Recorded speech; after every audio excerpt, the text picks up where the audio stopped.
création, la plénitude du pouvoir de désignation des membres. Alors on se souvient qu'effectivement, le président de la République, en tout cas les plus hautes autorités de l'État, peuvent nommer à leur discrétion des membres du Conseil économique et social. François Mitterrand avait probablement assez durement fragilisé l'institution en y nommant Yvette Horner, qui était une accordéoniste de talent, mais pas forcément la personne la plus qualifiée pour savoir comment il fallait réformer la France. Surtout que le pire, il avait nommé aussi Georgette Lemaire, avec le prétexte qu'elle n'avait pas suffisamment de moyens pour vivre. Alors oui, pardon, je me suis trompé d'artiste. Et c'était vraiment pour lui permettre d'avoir un supplément de retraite. Ouais. Ça avait été présenté comme ça. Oui, ça avait été présenté et avec cette motivation-là. C'est normal que les finances publiques suppléent, n'est-ce pas, aux carences d'une artiste. De la caisse de retraite, des activités du spectacle. Bon, alors comme à point de vue, on n'aime pas couper les cheveux en quatre, on a posé une question un peu brutale. Faut-il supprimer le Conseil économique, social et environnemental? Vous répondez, #Figaro Live. #point de vue. Pour l'instant, la majorité a l'air assez nette sur le oui. Est-ce que c'est de la démagogie de vouloir supprimer ainsi cet organisme ou il sert encore à quelque chose? Christian Macarian, vous avez envie de les défendre, nos amis pas une seconde, non. Pas une seconde, mais je ne vais pas non plus accabler. Je pense qu'il faut faire appel à notre mémoire qui est si fragile. Cette institution a été créée par la Constitution de 1946, la Constitution dite de la 4e République, parce que nous sortions de la guerre, parce qu'une nouveauté sociale était apparue, parce que le Parti communiste était très puissant, il faut quand même tout dire, que les syndicats, notamment la CGT, étaient très puissants, et qu'il fallait leur donner une sorte de mini-parlement à toutes ces instances, non élues par le peuple, mais néanmoins représentatives de la réalité sociale et économique du pays. Donc ainsi est né le Conseil économique et social. Ainsi est né également, dans la même Constitution de 1946, le Conseil de la communauté, puisque la France était encore un pays colonial à cette époque. Que je sache, le Conseil de la communauté a été dissous avec les indépendances des années 59, 60, 61, puis 62, la plus douloureuse, etc., etc. Donc on s'en est très bien porté de la disparition du Conseil des communautés.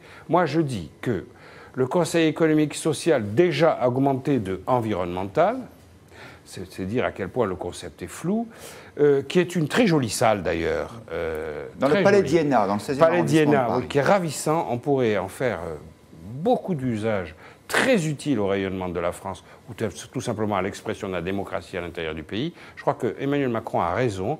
Non seulement de couper la moitié, moi j'irai plus loin, je supprimerai carrément, et je pense que c'est un préalable dans son esprit, c'est très macronien, c'est une première étape jusqu'à la suppression, au seul motif qu'il y a désormais des modes d'expression démocratique tout à fait fluides et beaucoup plus modernes, et que notamment quand vous pensez aux réseaux sociaux, dont je ne suis pas un grand admirateur, mais il faut quand même les citer, ça n'a plus de sens de dire que les syndicats, la France est un pays qui, par exemple, dans l'industrie est syndiqué à 10% à peu près, que les syndicats doivent avoir un parlement ou une instance où s'exprimer. Si les syndicats veulent faire du travail, ils le font dans les entreprises. Alors, on rappelle que, pour répondre à la question du droitiste, à quoi sert réellement ce Conseil, qu'il donne un certain nombre d'avis au pouvoir public sur les grands sujets, notamment de politique économique, et il rédige des rapports.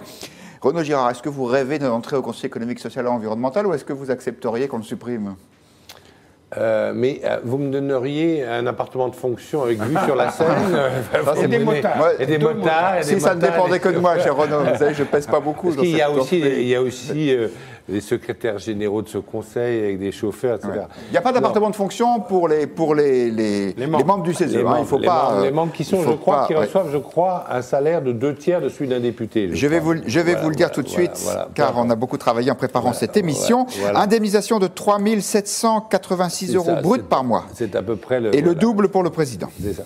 Et donc, écoutez, moi j'ai une philosophie pour les institutions de la République. C'est, si on me demande mon avis, à quoi elles ont servi? Est-ce que ce Conseil économique, social et maintenant environnemental, est-ce qu'il a servi à quelque chose?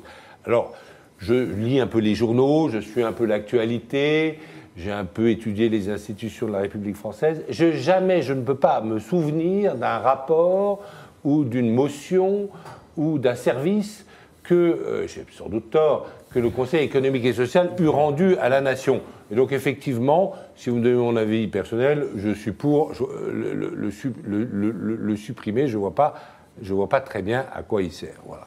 Émile Leclerc. Effectivement, il est totalement méconnu des Français. Et puis la réponse qu'on voit à votre sondage, c'était 79% des internautes étaient favorables à sa suppression. Je pense qu'elle dit beaucoup du sentiment que peuvent avoir les Français d'inutilité quand ils le connaissent de l'institution. Maintenant, c'est vrai que le CESE correspond assez bien à la France de Macron d'une certaine manière, c'est-à-dire comment impliquer la société civile dans la vie politique. Alors peut-être que ce n'est pas le meilleur moyen de le faire, peut-être que c'est un moyen du passé et qu'il y a de bien meilleurs moyens aujourd'hui, mais c'est quand même une institution représentative de la société civile et qui a son mot à dire sur la rédaction des lois, sur comment va se passer la politique du pays, comment le pays va être régi. Donc je pense que pour Emmanuel Macron, c'était compliqué de le supprimer directement, oui, c'est ça. parce que ça aurait été complètement... C'était trop compliqué de le faire d'un seul coup. Mais vous qui êtes de l'univers de l'opinion publique, vous savez très bien que quand le Conseil économique et social a été institué, il n'y avait pas de sondage, il n'y avait pas de réseaux sociaux, il n'y avait rien de ce qui fait la démocratie d'aujourd'hui, en 2018, dans son caractère à la fois instantané et interactif. Tout à fait. Maintenant, il n'y a aucune institution aujourd'hui qui est capable une institution représentative qui est capable d'impliquer vraiment la société civile. Merci Émile Leclerc d'avoir pris la défense du CESE qui le méritait, parce que quand tout le monde pense la même chose, le débat est beaucoup moins intéressant. Les projets de loi sont soumis quand même au Conseil d'État qui lui-même a une section sociale. Oui. Et voilà. donc voilà, les projets de loi... Même s'il juge plus en droit que sur le contenu. Le Conseil d'État a une partie où il est juge et une partie où il est conseiller du gouvernement. Et dans sa partie conseil du gouvernement, il examine tous les projets de loi, y compris les projets de loi à caractère économique. Je vous donne les points de vue de deux internautes. Hassan qui nous dit non, il ne faut pas supprimer le CESE, il faut améliorer la situation des citoyens qui sont dans le besoin, même si je crains que ce soit trop nombreux pour que même la suppression du CESE permette d'y suppléer. Et Dominique nous dit il faut le supprimer car cette instance ne sert à rien et elle est fort coûteuse pour le contribuable. Moi j'ai lu, alors je ne sais pas si c'est vrai, que le CESE c'était traditionnellement un lieu d'influence de la franc-maçonnerie et que c'est un signe de plus que les francs-maçons sont peut-être moins puissants ou moins influents aujourd'hui qu'ils ne l'étaient dans le passé. Christian Macarian, comme vous aviez l'air vous avez dit oui, donc peut-être que vous connaissez le sujet. Quand vous pensez à la maçonnerie, vous vous tournez vers moi. Non, je me tourne vers le directeur délégué de la rédaction de l'Express qui a consacré beaucoup de couverture dans son histoire aux francs-maçons. Oui, ce qui suffit à prouver que nous ne sommes pas de la confrérie. Sans doute. En tout cas, nous ne sommes pas très populaires parmi la confrérie. Écoutez, la maçonnerie est une institution très respectable qui a été fondée sur des principes très élevés, humanistes et très respectables. Que ce soit devenu un organisme d'entraide coopératif au fil du temps, que la justice maçonnique permette, paraît-il, que ça s'est amélioré, mais en tout cas, dans les fameuses colonnes de l'Express que vous invoquez, ça a été souvent dénoncé, que la justice maçonnique permette à deux individus en contentieux qui représentent deux pôles de l'État, par exemple, de régler leurs comptes sous seing privé et ensuite de tenir une parodie de justice à l'intérieur des institutions publiques, ça, en revanche, c'est inadmissible et même si on nous assure que c'est en déclin, je voudrais être sûr que ça a complètement disparu.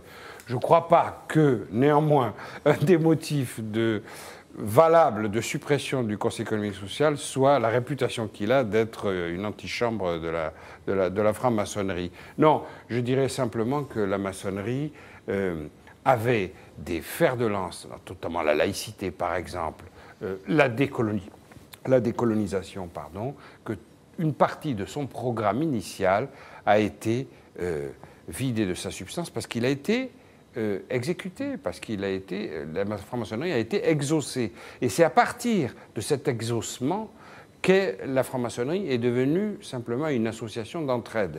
Même si sur la laïcité, peut-être que tout n'a pas encore été fait. Oui, un dernier mot vraiment. Oui, moi je pense qu'il faudrait que Macron soit beaucoup plus ambitieux. Il faut supprimer le CESE, il faut réformer le Sénat. Le Sénat pourrait retrouver une partie des compétences du CESE, parce que le CESE a produit de très bons rapports, d'excellents rapports, mais toutes nos assemblées produisent d'excellents rapports. Ah oui. Et nous croulons sous les rapports. Donc il vaudrait mieux avoir, d'abord, rendez-vous compte, nous avons 4 chambres, l'Assemblée nationale, le Sénat, le CESE et, n'oublions pas, le Parlement européen.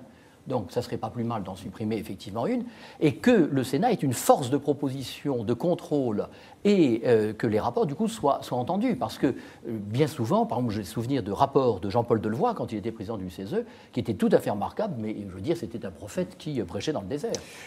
Je vous propose de nous intéresser à une autre institution qui, elle, n'est